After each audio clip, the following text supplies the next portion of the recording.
यह मीनू चिड़िया की प्यास की कहानी है। मीनू चिड़िया अपने घर पर हंसी खुशी से रह रही थी। मीनू चिड़िया ने सोचा कि आज क्यों ना हम सारे जंगलों की सैर करें। यह भी देख लेंगे कि किस प्रकार और पशु और पक्षी रह रहे हैं। इस जंगल में टोनी चिड़िया अपने बाग में गई। जून का महीना चल रहा था और गर्मियों का मौसम था। मीनू चिड़िया ने सोचा कि बाहर घूम भी आएंगे और हमें गर्मी भी नहीं लगेगी। यह सोचने के कुछ दिनों बाद मीनू चिड़िया जाने को तैयार हो गई। अरे टुनी बहन, लाइट भी नहीं आ रही है और गर्मी कितनी पड़ रही है। हाँ मीनू बहन, गर्मी बहुत अधिक पड़ रही है। क्या टोनी बहन, मेरे साथ तुम जंगल की सैर करोगी? नहीं, तुम तो जानती हो मीनू बहन, मेरे पंख में चोट लग गई है, इसलिए मैं कम उड़ पाती हूँ। तो मैं ही जाती हूँ टोनी बहन। मीनू चिड़िया कहती है, अरे इस जंगल में तो फल और हरे भरे वृक्ष है।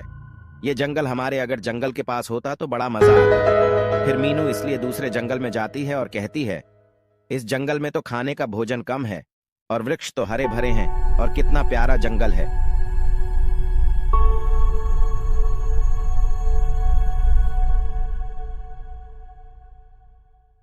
इस जंगल में मीनू चिड़िया कोई पशु और पक्षी नजर नहीं आता।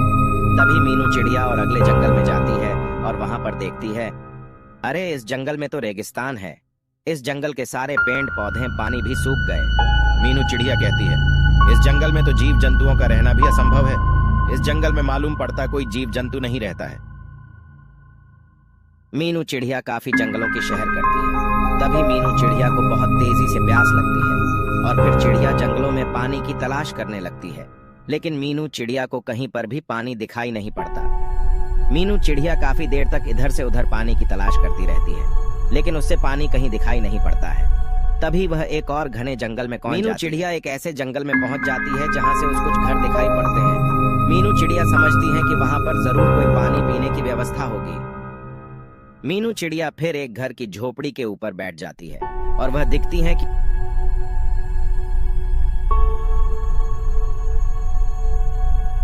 मीनू चिड़िया काफी देर तक झोपड़ी के ऊपर बैठी रहती है। तभी उसकी नजर अचानक झोपड़ी के बाहर रखे घड़े पर पड़ती है और चिड़िया देखती है कि घड़े में तो पानी कम है। चिड़िया काफी देर तक सोचती रहती है कि हम यह पानी कैसे पी सकते हैं। तभी उसके दिमाग में उपाय आता है, क्यों ना हम कालू कौवे की तरह इस घड़े में पत्थर डालना शुरू कर दें। चिड़िया कहती है कि हमारा जल ही जीवन है। जल को बेकार में बिल्कुल भी खराब ना किया जाए और ज्यादा से ज्यादा हमें अपने आसपास पेड़ पौधे भी लगानी चाहिए, जिससे कि जीवन को जीने के लिए वातावरण स्वच्छ रहे। फिर थोड़ी ही दूर पड़े रास्ते पर पत्थरों को चिड़िया पानी पीने के लिए पत्थर लेने के लिए जाती है।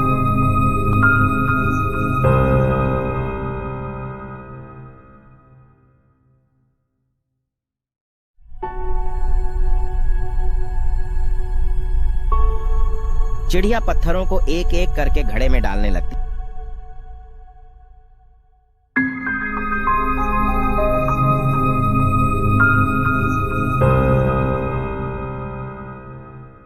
चिड़िया देखती एक पत्थर डालने से पानी ऊपर आया है।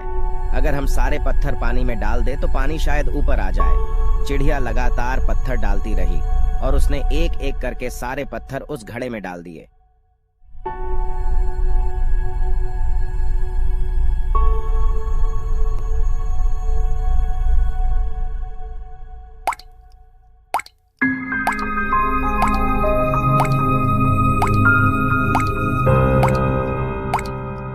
जब चिड़िया एक एक करके सारे पत्थर डाल देती है, तभी घड़े से पानी ऊपर आ जाता है और चिड़िया पानी को देखकर बहुत ही ज्यादा खुश होती है।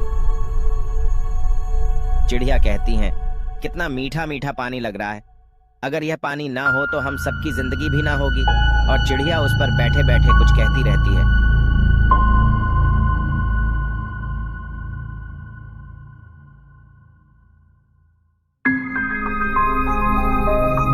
मीनू चिड़िया पानी पीती है और वहां से उड़ जाती है।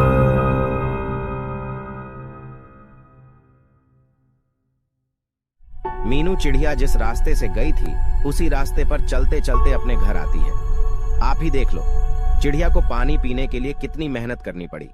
अगर पानी ज्यादा खराब करेंगे तो इसी प्रकार हमको भी मेहनत करनी पड़ेगी। इसलिए हमें पानी कम से कम खराब करना चाहिए।